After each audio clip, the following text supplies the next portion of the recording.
வையகத்தில் மாபெரும் உழைப்பிற்கும் ஏற்ற பலனின்றி தவிக்கின்றீர்களா? வியாபாரத்தில் தடைகளா? வைகரை எனப்படும் அதிகாலை பொழுதில் ஒளிந்திருக்கும் வற்றாத வணிக வளம் தரும் அந்த 7 வகை தெருமகள் ரகசியங்களை தெரிந்து கொள்ளுங்கள்.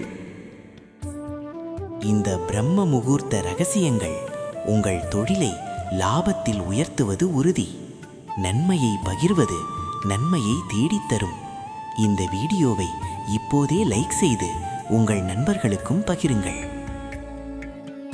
ரிக்வேதம் போற்றும் உஷத்காலம் எனப்படும் அதிகாலை 4 முதல் 6 மணிக்குள் விழித்தெழுவது முதல் ரகசியம். 2. திருமகள் நுழையும் நிலைவாசலை தூய்மை செய்து கோலமிடுதல். 3. கிழக்கு முகமாக நெய் விளக்கு ஏற்றுதல்.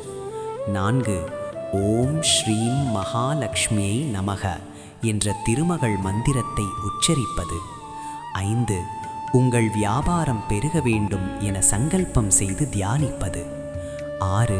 அன்றைய முதல் லாபத்தை தர்மத்திற்காக ஒதுக்குவதாக வேண்டிக் கொள்வது. 7. காகத்திற்கோ பசுவிற்கோ உணவளித்து ஜீவகாருண்யத்துடன் நாளை தொடங்குவது. இந்த 7 வகை முறைகளையும் நம்பிக்கையோடு கடைபிடியுங்கள். தொழில் வளம் செழிக்கும். இது போன்ற பல ஆழமான ஆன்மீக உண்மைகளை அறிய நமது இந்த ஆன்மீக குடும்பத்தில் ஒருவராக இணைந்து கொள்ளுங்கள். சப்ஸ்கிரைப் செய்யுங்கள். உங்கள் வணிகம் தடையின்றி பெருகவும் திருமகளின் பரிபூரண அருள் உங்களை சூழ்ந்திருக்கவும் நெஞ்சார பிரார்த்திக்கிறேன். வாழ்க வளமுடன். நன்றி.